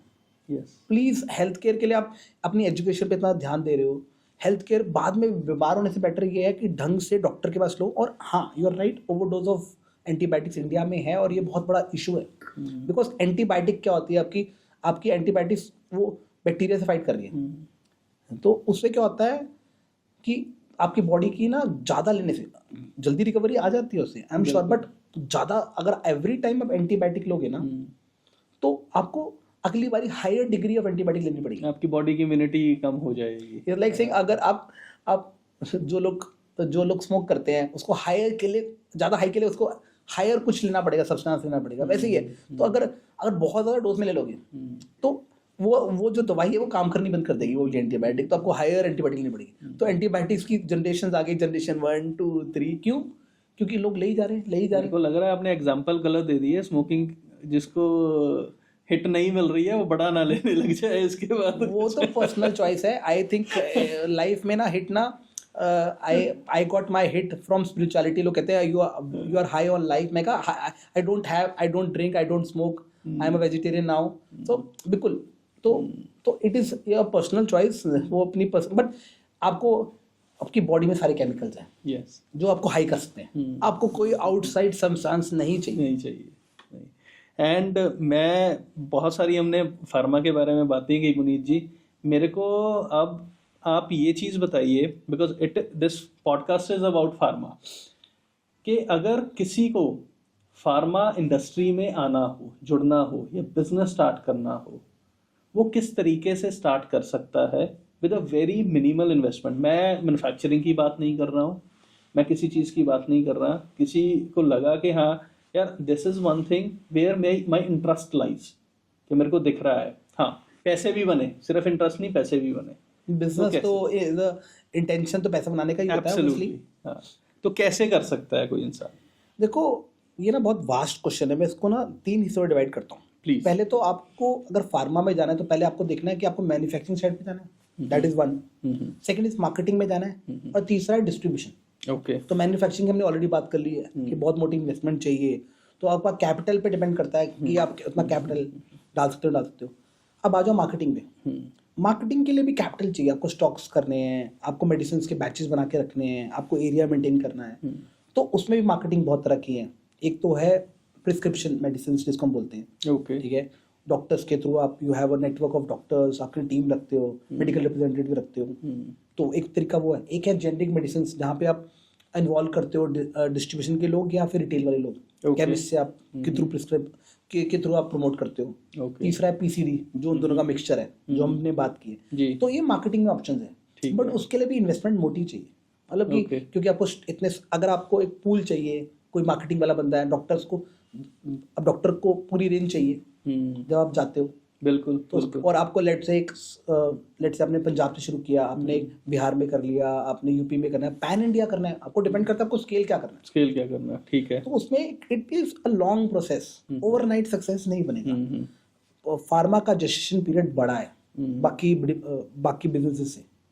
तो 3 साल मिनिमम, हम बोलते हैं 1000 डेज से शुरू होएगा, उसके बाद 1000 डेज और लगेंगे उसको बिल्डअप करने के लिए, उसके बाद 3000 में आपको अच्छा पैसा बनेगा। और अगर आप वो मतलब 6 साल तक सस्टेन कर गए, और बहुत सारे फैक्टर्स डिपेंड करते हैं कि आपके पास कैपिटल होना चाहिए, टीम होनी चाहिए, विजन होना चाहिए, ठीक है, और ऑब्वियसली नॉलेज भी चाहिए। आज के डेट में आप ये नहीं सोचते कि आपको फार्मा की नॉलेज नहीं है, आप कर लेंगे, आपको ऐसे एम्प्लॉयज़ होने पड़ेंगे जो टेक्निकल हैं, तो बहुत सारी चीज़ें लगती हैं। तो काफ़ी लोग ना शॉर्टकट सोचते हैं कि यार इसने पैसा बना लिया, एक कंपनी थी मैनकाइंड, वो एमआर थे, उन्होंने मुझे जुनेजा साहब ने कहाँ से शुरू हुए, that is 1 in a million kind of a story. Absolutely. तो एवरीबडी उसके लिए बहुत कुछ किया, तो विजन रखना पड़ेगा, राइट। तो और अगर हम बात करें डिस्ट्रीब्यूशन में लाइक रिटेल डिस्ट्रीब्यूशन भी होती है, होलसेल भी होती है, आप किसी कंपनी का सीएनएफ भी लेते हो, ठीक है, उसमें बहुत सारी ऑप्शंस हैं, बट उसके लिए आपको टाइप्स उस कंपनी का डिस्ट्रीब्यूशन लेना है, तो उसके लिए आपको वेयरहाउस चाहिए, जगह चाहिए। तो ये 3 धंधे हैं। तो फार्मा में अगर आपने जाना है तो, और ऊपर से ये तो वन साइड पे हो गया। अगर आप रिसर्च में जाना चाहते हैं, वो अलग इंडस्ट्री है टोटली, उसके लिए तो बहुत टेक्निकल नॉलेज चाहिए। यस। सो पुनीत जी, एक चीज़ और बताइए, मतलब इंडिया कैंसर कैपिटल बन रहा है पूरी दुनिया का, और इंडिया में फार्मा की सबसे ज़्यादा रिसर्च होती है, इससे ज़्यादा रिसर्च कहीं भी नहीं है, क्योंकि हम ही सब पूरी दुनिया को वैक्सीन दे रहे हैं, पूरी दुनिया को सबसे ज़्यादा मेडिसिन हम ही दे रहे हैं, पर कैंसर की मेडिसिन हम लोग आज तक क्यों नहीं बना पाए हैं? तो आपकी तो पहली बात जो आपने स्टेटमेंट दी कि इंडिया में वैक्सीन बन रही है, मैन्युफैक्चरिंग हब है। मैन्युफैक्चरिंग हब होना अलग चीज़ है, और मेडिसिन इंडिया में नहीं बनती है, बट जो उसका प्रोसेस है, जिसको रिसर्च एंड डेवलपमेंट बोलते हैं, R&D बोलते हैं, उनके बजट्स कंपनियों के बहुत छोटे हैं। पहले सरकार ने R&D पे बहुत इनिशिएटिव देती थी, बट इंडिया में मैन्युफैक्चरिंग साइड पे तो बहुत इन्वेस्टमेंट्स है, बट रिसर्च साइड पे except few big companies, R&D side पे बहुत कम सेटअप्स है। क्योंकि अगर हम बात करें यूएस की और बहुत कंट्रीज में, they are big groups, Merck है, फाइजर है, बहुत सारी कंपनी, उनके ना $1 बिलियन के इन्वेस्टमेंट्स हैं, और वो पहले रिसर्च करती हैं, उनका पेटेंट लेके आती हैं, और 15-20 साल 25 साल का पेटेंट होता है, डिपेंडिंग कि कब कमर्शलाइज हुआ। तो वो पेटेंट जब आता है, तो ऑब्वियसली जिस कंपनी ने करोड़ों रुपए खर्चे हैं, $1 बिलियन खर्चे हैं, क्योंकि उसमें रिस्क भी है कि अगर वो प्रोडक्ट नहीं काम किया तो उस पर टेस्टिंग होती है, क्लिनिकल ट्रायल्स होते हैं, बहुत कुछ होता है। इंडिया में आउटसोर्स हो जाती है मेडिसिन, क्लिनिकल ट्रायल भी आउटसोर्स होता है, बट इंडिया में कहीं ना कहीं R&D सेटअप उस लेवल पे नहीं है, उतनी इन्वेस्टमेंट नहीं है। अगर आप उठा के देखो जितना टोटल टर्नओवर है फार्मास्यूटिकल, उसका 0.5% आई कैन चैलेंज, उतना भी R&D पे खर्चा नहीं हो रहा है इंडिया में। Oh my God. तो वो मिसिंग है। हमारा भी एक छोटा सा R&D सेंटर है, but R&D is huge cost. तो ये बड़ी कंपनियां पेटेंट करा लेती हैं। तो अगर मैंने एक प्रोडक्ट पेटेंट करा लिया, क्योंकि मुझे बहुत लोग फ़ोन करते हैं, बिकॉज जानते हैं फार्मा से हैं, ये मेडिसिन रजिस्टर करा दो, किसी मैं कहा ये पेटेंट ड्रग है, ये कंपनी का मिलेगा, ओके, या फिर जिसने उस कंपनी ने किसी को लाइसेंसिंग पे दे दिया आउटसोर्स करने के लिए, उसी कंपनी के थ्रू मिलेगा। हम नहीं, या फिर कोई और, मैं ऑन्कोलॉजी की कंपनियां जानता हूँ, लेकिन 20 साल के बाद आफ्टर सम टाइम जो मेडिसिन पेटेंट उनका खत्म हो जाएगा, पेटेंट हो जाएंगे, तो उसके बाद वो मिल जाएंगी। तो अब वो कंपनी अब और ऑन्कोलॉजी की मेडिसिन ले आती हैं, क्योंकि उनको तो, क्योंकि उसमें मार्जिन ज़्यादा है, जो पेटेंटेड कंपनीज हैं। इंडिया में पेटेंट्स, मैंने कोई ऐसा प्रोडक्ट नहीं देखा कि इंडिया की किसी कंपनी ने उस लेवल का पेटेंट करा दिया, उसको 20 साल चलाया, उसको इतना वॉल्यूम किया, ऐसा कोई प्रोडक्ट नहीं देखा। तो नॉर्मली कंपनियां क्या करती हैं, हम भी ऐसा करते हैं कि ये ऑफ पेटेंट हो रहा है, तो इसको 1 साल पहले 2 साल पहले इसकी रिसर्च करते हैं, क्योंकि उसके लिए भी एफर्ट लगेगा, उसमें भी कॉस्ट लगेगा, उसको मैच करते हैं, उसको इनोवेटर को मैच करते हैं, उसके सैंपल्स लेके उसको कंपैरेटिव करते हैं और उसकी क्वालिटी का बनाते हैं। तो वो हम करते हैं, बट इंडिया में इसलिए मेडिसिन बाहर से आती हैं, स्पेशली ऑन्कोलॉजी, बहुत ऑन्कोलॉजी से बहुत नई फील्ड है, बहुत पैसा लगता है, रिसर्च लगता है, तो people are not investing in R&D। नहीं, ठीक है, thank you so much for this answer. ये आंसर कब से मैं सोच रहा था कि ये क्यों इंडिया ये इस हद तक मतलब मेडिसिन डेवलप नहीं कर पा रहा है कैंसर की। एंड एक और क्वेश्चन पुनीत जी, हो सकता है थोड़ा अटपटा हो, पर मैं पूछना चाहता हूँ कि हमने देखा है कि हम अफीम या ओपीएम उगा नहीं सकते हैं, या वो बहुत ही हाईली रेगुलेटेड लाइक प्लांट है, एंड उससे जो मेडिसिन्स बनती हैं वो, लेकिन आप लोग कैसे उसको सोर्स करते हो? तो दे आर कंट्रोल्ड सब्सटेंसेस, काफ़ी सारी चीज़ें नार्कोटिक्स में आती हैं। अब क्या होता है ना, काफ़ी लोग ना मेडिसिन, लाइक अगर हम कोई भी कफ सिरप लेते हैं, उस पर भी बहुत इश्यूज आए, क्योंकि लोग कफ सिरप्स को ना अल्कोहल की तरह यूज़ करते हैं, क्योंकि उसमें भी आईपी होता है और चीज़ें होती है। अब जैसे अब बहुत सारी मेडिसिन आती हैं, अब लोगों को उसका मिसयूज़ करते हैं, उसका नशा करते हैं। और वो मेडिसिन पेन में बहुत काम आती है, क्योंकि आपको चाहिए, बॉडी को नर्व्स के लिए, सूदिंग के लिए चाहिए। बिल्कुल बिल्कुल। तो इंडिया में वो मेडिसिन का गलत तरीके से मिसयूज हुआ, तो और इसलिए नार्कोटिक डिपार्टमेंट आया, बहुत सारे डिपार्टमेंट आए। तो आपको ना हर एक ग्राम का कैलकुलेशन रखना पड़ता है। ओके। अगर आपने बनाया, इश्यूज बहुत आते हैं, क्योंकि कल मेरी रिस्पॉन्सिबिलिटी बना के देने के लिए नहीं है, मुझे डिस्ट्रीब्यूशन चैनल तक इंश्योर करना है कि वो पत्ता सिर्फ उसी को जाए जो प्रिस्क्रिप्शन डॉक्टर के थ्रू आए। और इससे ना मेरे को एक इंसिडेंस याद आ रहा है। माय डैड वाज हॉस्पिटलाइज्ड, तो मॉर्फिन के इंजेक्शन लगते थे, बाकी सारी मेडिसिन तो अलग से नोट होती थी, मॉर्फिन का इंजेक्शन हमारे को वहाँ पे नोट करवाना पड़ता था कि this has been used by this patient only at this particular time. तो उसमें क्या है ना, आप बाहर जाके कोशिश करो। मेरी आदत क्या है, जब मैं फार्मास्यूटिकल ट्रेड में था शुरू से ही, मैं इतनी कंट्रीज ट्रैवल कर चुका हूँ, मैं हर एक कंट्री में केमिस्ट शॉप पे चले जाता हूँ। ओके। और वो ना केमिस्ट शॉप, एक ओटीसी उनकी काफ़ी दवाइयाँ बिकती है, वो तो आप देख सकते हो, बाकी शॉप्स में तो कई बार वो दिखाते भी नहीं, डिस्प्ले पे भी नहीं होता, तो बोलते प्रिस्क्रिप्शन लेके आओ।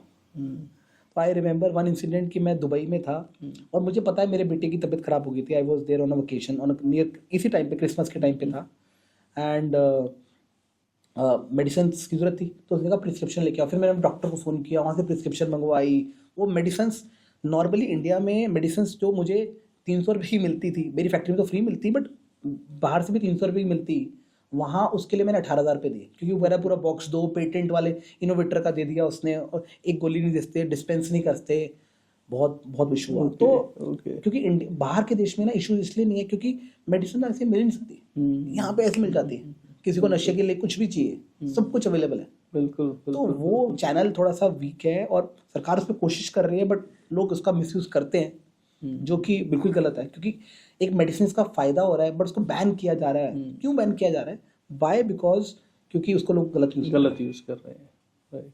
नहीं, thank you so much Puneet ji, मेरे इतने फार्मा के आंसर देने के लिए। मेरे को लगता है कि ये पॉडकास्ट अगर किसी ने सुन लिया, वो उसको 50% फार्मा के बारे में बेसिक नॉलेज हो जाएगी, एंड ही और she can actually start somewhere pharma का बिजनेस, और कुछ भी अगर इस लाइन में। मेरा भी एक्चुअली ये एंडेवर होता है कि if I can help somebody in either ways, like मैंने छोटा सा यूट्यूब चैनल भी बनाया, आपकी तरह जितना पॉडकास्ट नहीं सिस्टम है, कि just if I can give back to society in terms of कोई स्टार्टअप्स में, I invest in startups also, छोटे वाले एंजल लेवल पे। तो ये एंडेवर होता है। मेरा रीजन भी पॉडकास्ट में यही था कि इफ किसी को नॉलेज एक्सपीरियंस चाहिए, because I also listen to podcast, because वो बेस्ट तरीका है कि अगर किसी फील्ड में जाना है, जो उस फील्ड का एक्सपर्ट है, ऑब्वियसली प्रोफेशनल हो, एक्सपर्ट हो।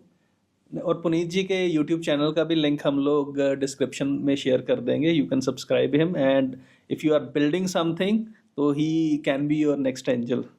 सो पुनीत जी, फार्मा की बात होगी, लेकिन मेरे को एक चीज़ आपसे पूछना है कि what is your biggest inspiration in your life? So तो इंस्पिरेशन अगर मैं बात बोलूँ बिजनेस पॉइंट ऑफ व्यू से, या फिर एक वैल्यूज पॉइंट ऑफ व्यू से, I would say my father. Okay. So I lost my father close to 3 years back now, तो अब 3 साल से ऊपर हो गए। सो लेकिन आज भी मुझे याद आते हैं इन टर्म्स ऑफ कि इंस्पिरेशन आज भी है, लाइक एवरी मॉर्निंग, और मे बी जब when I do prayer, I draw that energy from him, because I feel he is always there. So in terms of, मतलब कि he was very hard working, उन्होंने scratch से हमें, तो उन्होंने एक बेस बना के दिया इन टर्म्स ऑफ कि मैंने इन्वेस्टमेंट्स, मैंने जो इनिशियल कैपिटल था मेरे पास नहीं था, उन्होंने हेल्प किया, ठीक है, उनकी क्रेडिबिलिटी थी, उन्होंने लोन भी लिया, ठीक है। तो बट उन्होंने, उनके पास कोई बैकअप नहीं था, उनके ब्रदर्स ने मिलके बिजनेस को स्क्रैच से बिल्डअप किया है। एंड वो इतनी सोसाइटी में उन्होंने चैरिटी में किया, उनके बहुत सारे चैरिटेबल इंस्टीट्यूट्स हैं जो आज भी ट्राई सिटी में चलते हैं, डायग्नोस्टिक सेंटर्स है, हम वो 7 स्लम्स को चलाते हैं, ट्रस्टीज थे काफ़ी जगह पे, और वो खुद प्रेसिडेंट थे और फाउंडिंग प्रेसिडेंट थे। तो उनकी inspiration on every sphere of life मुझे बहुत है। तो एक वो इंस्पिरेशन है इन टर्म्स, ऑब्वियसली बिजनेस में मेंटोर्स हैं जो स्पेसिफिक इंडस्ट्री को लेके मेंटोर्स हैं, प्लस मेरे स्पिरिचुअल गुरु भी हैं, ठीक है। तो स्पिरिचुअलिटी के बारे में हमने बहुत बात की है, और I am also into spirituality, तो मैं शायद हम इसीलिए भी बहुत अच्छे से कनेक्ट कर पा रहे हैं। एंड मतलब how important spirituality is to you and how important it should be for a business owner और एनीबडी एल्स।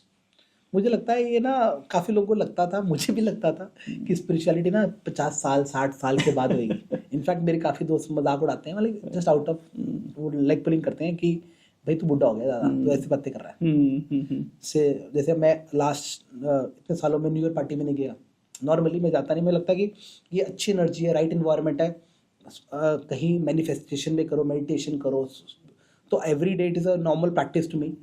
सो मैंने सब कुछ ही किया हुआ है in terms of Art of Living से लेकर, ठीक है, अगर मैं बात करूँ Brahma Kumari, then Sadhguru, but you find out कि आपके साथ कौन सी फ्रीक्वेंसी मैच करती है। Absolutely. Bhagavad Gita, all those चीज़ें मैंने की हैं, और अभी भी मैं ना बेस भी टच नहीं किया, स्क्रैच भी नहीं किया अभी तो। बहुत डीप फील्ड है, लोग बाहर रिसर्च करते हैं, आई लव ट्रैवलिंग, बट अपनी बॉडी के अंदर अपनी universe inside you. Yes yes yes. तो पूरा एक यूनिवर्स है अंदर छुपा हुआ, जिसकी नॉलेज किसी को नहीं है, ठीक है। बिल्कुल। तो वो आप अपने, I think you can have a daily practice of meditation and it helps, because I was very aggressive and in the initial few years of my building business I used to get panic attacks. Okay. काम नहीं हो रहा, anxiety, ऐसे it was like, बस इतना aggression था कि काम करना, रिजल्ट नहीं आ रहा, फ्रस्ट्रेशन, गुस्सा, एंगर, 3 फोन होते थे मेरे पास, इरिटेटेड रहता था मैं, सुबह से लेकर शाम तक काम करता था, इरिटेशन होती थी घर जाके। जी जी। क्यों? क्योंकि एनर्जी ऐसे ड्रेन हो जाती थी पूरे दिन से, स्ट्रेस से लेकर। अब नहीं होती है। अब I am able to handle, equip myself better. कोई सिचुएशन आती है, I was very reactive, very emotional, thanks to spirituality की बहुत सारी चीज़ों में आपको वो आ गया, पेशेंस आ गया, आपको समझ में आ गया है। तो I think I am working on my self. It's a long journey, very long journey. And now I got the answer कि how you are able to manage multiple businesses all together. हाँ, that could be one of the reasons. And उसमें मेरे mentors भी, बहुत सारे family का support, partners का support, बहुत लोगों का सपोर्ट है. क्योंकि मैं very different kind of personality हूँ, तो मुझे काम करना बहुत पसंद है, मुझे ट्रैवल करना बहुत पसंद है. तो मुझे लगता था स्पिरिचुअलिटी मेरे लिए तो बहुत ज़रूरी है, बल्कि सबके लिए ज़रूरी है. हर एक, आज मैं अपने बच्चों को सिखाता हूँ, बट वो बच्चे, पापा आप क्या बातें कर रहे हो, वही वाली बात है. शायद हम भी अपने टाइम वैसे ही थे. ठीक है. तो बट ठीक है, इट्स उनकी जर्नी है. बट तो मुझे अकल आ गई, जल्दी आ गई. तो मुझे लगता है जितनी जल्दी शुरू करो, जैसे बोलते हैं ना, जितनी जल्दी, मैं लोगों को बोलता हूँ, being a chartered accountant, being into investing also, तो जितनी जल्दी, वॉरेन बुफे बोलते हैं कि 13 साल की उम्र में मैंने शुरू किया और मैं लेट था. तो मैं बोलता हूँ ये भी ऐसे ही है, स्पिरिचुअलिटी भी जितनी जल्दी शुरू करो, एब्सोल्युटली, उतना लेट हो. तो अगर आप जो भी एज के हो, मैं कहता हूँ शुरू करो, कहीं से तो शुरू करो. डीप ब्रीदिंग से शुरू कर लो. चलो, योगा मेडिटेशन नहीं समझ में आती, डीप ब्रीदिंग कर लो. Yes yes. Have some guru if you have, कोई भी चीज़ है, बहुत सारी चीज़ें हैं. आजकल तो यूट्यूब में चैनल में आप कहीं लाइट म्यूजिक लगा दो. आपको जब म्यूजिक के पास होते हो, आपको क्यों अच्छा लगता है लाइट? क्यों लोगों को म्यूजिक पसंद है? क्योंकि इट्स सूदिंग्स योर नर्व्स. ये it is also have a healing effect. लोग कहते हैं मेडिसिन से हील हो जाता है, म्यूजिक से हो जाता है, मेडिटेशन से होता है. Sound, so we have sound garden as well in Auroville. तो वहाँ तो पूरा का पूरा हीलिंग सिस्टम ही साउंड के साथ बनाया. हाँ, तो ये सारा मेडिटेशन का है, ये नेचर है. लोगों को कोई बीमार हो जाता है, लोग बोलते हैं कि ना छुट्टी पे चले जाओ. वो क्या है? You are closer to the nature. तो दैट इज, जब लोगों को, हमें अच्छा लगता है माउंटेन्स में जाना, हमें बीचेस में जाना, क्यों अच्छा लगता है? It is more closer to earth. Absolutely. It is more closer to your spirit. तो that is how it is. Thank you Puneet ji. But Puneet ji, जाने से पहले मैं चाहता हूँ कि आप हमारे व्यूअर्स को 3 ऐसी टिप दें जो अपनी लाइफ में अपनाएं, चाहे वो स्टूडेंट हैं, चाहे वो जॉब कर रहे हैं, चाहे वो इन्वेस्टमेंट सीख कर रहे हैं, चाहे वो बिजनेस कर रहे हैं और करना चाहते हैं, उनके लिए कि क्या वो ऐसी 3 टिप्स अपने ज़िंदगी में अपनाएं ताकि वो अपनी फील्ड में सक्सेसफुल होंगे? देखो, पहला आई वुड से कि take control of your finance. I am a chartered accountant. तो लोग ना बहुत ही फाइनेंशियली मिसमैनेज होते हैं। ओके। लोगों को इतने खर्चा बढ़ा लेते हैं, अपना हिसाब किताब नहीं होता, लोगों को देख के सोशल मीडिया पे इतना कुछ है, चीज़ें चाहिए नहीं वो ले ली, तो ऐसे बहुत सारी गलतियां करते हैं। तो स्टार्ट सेविंग रखना जरूरी है। सेविंग नहीं, आई वुड से इन्वेस्टिंग। तो एक small amount of portion should be go for emergency fund और इन्वेस्टमेंट और लॉन्ग टर्म वेल्थ क्रिएशन के लिए। तो वो एक, क्योंकि आप सोचते हो कि यार जिंदगी चल रही है, पता नहीं है आज जिंदगी का, तो आपको फाइनेंसेस पूरी कंट्रोल रखने हैं। That is very important. Okay. Second, आपको अपनी सेल्फ ग्रोथ पे काम करना जरूरी है, क्योंकि एक स्टेज के बाद इंसान कहता है मुझे क्या नया सीखना है। जिस दिन आप नया नहीं सीख रहे तो उस दिन आप ग्रो नहीं कर रहे। ओके। तो क्या सीख रहे हो नया? It could be upskilling in your industry, it could be learning a new trade, may be जैसे मुझे बात करना हेजिटेशन थी लोगों से, तो मुझे लगा पब्लिक स्पीकिंग मैंने कभी नहीं किया। मानता ये सच में मेरे पैर कांपते थे। ओके। तो मेरी 5 लोगों को एड्रेस करने मेरे पैर कांपते थे। तो मैंने कहा चलो लेट्स डू समथिंग। तो अपने पे अपग्रेड क्या कर रहे हो? जैसे आप let's say spirituality is also one thing which I have added. तो अपने overall growth, overall health, like आप फिजिकल हेल्थ की बात करता हूँ मैं, इमोशनल, स्पिरिचुअल, मेंटल, ये सारी हेल्थ पे काम कर रहे हो। That is second. और अगर मैं थर्ड की बात करूँ ना, मुझे ऐसा लगता है एक element of giving back to society होना चाहिए। ओके। सेवा जिसको हम बोलते हैं, service. So how are you helping anybody without having expectation of return? तो सेल्फलेसनेस जिसको हम बोलते हैं। पहले टाइम पे कितने ज़्यादा चीज़ें थी कि हम लोगों के लिए कुछ भी कर देते थे, मतलब कि जैसे मेरे फादर को देखा है सोसाइटी को सर्व करने के लिए। तो मुझे लगता है काफ़ी लोग कहते हैं कि आप थोड़ा बहुत सक्सेस, मुझे लगता है मैंने बनाया होगा, लेकिन मुझे लगता है कि वो सक्सेस ना इसलिए नहीं बना कि मैं ज़्यादा हार्ड वर्किंग हूँ या फिर लकी था। लोगों को लगता है लकी था, हार्ड वर्किंग था, या फिर अपॉर्चुनिटी मिल गई। That's one side of story. ठीक है, मुझसे ज़्यादा हार्ड वर्किंग लोग उतना सक्सेस नहीं बना पाए होंगे, या फिर मुझसे कम हार्ड वर्किंग लोग मुझसे ज़्यादा सक्सेस बना चुके हैं। तो I believe in theory of Karma. ठीक है, आप सर्व कर रहे हो किसी को। मेरे जो फादर ने चैरिटी किया, सोशल वर्क किया, अब मैं भी वो इन्वॉल्व हो रहा हूँ उस चीज़ों में काफ़ी इन्वॉल्व हो चुका हूँ। That page back, that is a Karma, kind of a Karma. तो कुछ छोटा मोटा, स्टार्ट स्मॉल। जैसे हमारे यहाँ बोलते हैं कि अपनी इनकम का 1/10 आपको डोनेट करना है, दसवंत बोलते हैं। ठीक है, गुरुधन, बहुत सारे कल्चर्स में, सारे रिलीजन्स में। तो वो शुरू कर सकते हो आप इन टर्म्स ऑफ। और अगर आपके पास पैसा नहीं है तो टाइम दे दो। आपको नॉलेज नहीं आती, अपना टाइम किधर कर दो, गुरुद्वारा में जाके सेवा कर लो, कहीं भी सेवा कर लो, कुछ भी दे सकते हो। आपको नॉलेज है, आप सीए हो, मैं किसी को पढ़ा लो, कुछ भी कर सकते हो। तो यू कैन डू, किसी को स्माइल करा दो। छोटा सा काम है, कोई बहुत कुछ नहीं है उसमें। ठीक है, तो that is how I feel कि 3 चीज़ें अगर कोई लाइफ में ग्रो करना चाहता है, ये 3 चीज़ें, फाइनेंस, इन्वेस्टिंग, ठीक है, देन अगर पर्सनल ग्रोथ पे काम करें जिसमें इमोशनल, स्पिरिचुअल, मेंटल सब कुछ आ जाएगा। एब्सोल्युटली। ठीक है, होलिस्टिक, फिजिकल हेल्थ भी। थर्ड, अगर मैं बात करूं, giving back to society in one form और अदर, सेवा, सर्विस, जो भी कहते हैं। नहीं, wonderful Puneet ji, thank you so much. I guess ये 3 चीज़ें तो हर एक इंसान में होनी ही चाहिए और उनको करनी ही चाहिए। वो हर एक फील्ड में वो सक्सेसफुल हो सकते हैं इन 3 चीज़ों को अपनी लाइफ में उतार के। So thank you so much Puneet ji for coming on win talks with Abhishek Jain, and see you. Thank you so much. Thank you दोस्तों इस पॉडकास्ट को एंड तक सुनने के लिए। और आइए हम चलते हैं अभी अपने पॉडकास्ट की थीम के ऊपर, which is win talks, where win is wisdom, inspiration and networking. Wisdom Puneet ji ने शेयर की, इन्होंने हमारे को इंस्पायर किया। एंड अब तीसरा पार्ट है नेटवर्किंग का, जहाँ पे हम लोग आपको डायरेक्टली पुनीत जी से कनेक्ट करवाएंगे। हम लोग पुनीत जी से कनेक्ट करवाने के लिए एक लिंक डिस्क्रिप्शन बॉक्स में छोड़ रहे हैं। आप उस लिंक को फॉलो करके हमारे तक रीच आउट कर सकते हैं और विद अ वैलिड रीजन हम लोग आपको पुनीत जी से कनेक्ट करवाएंगे। सो देर किस बात की है, आप अभी हमारे को सब्सक्राइब करो एंड इस पॉडकास्ट को एटलीस्ट अपने एक फ्रेंड के साथ शेयर करो जो कि बिजनेस करना चाहता है और स्पेशली फार्मा बिजनेस करना चाहता है। सो thank you so much and stay tuned for more such podcast.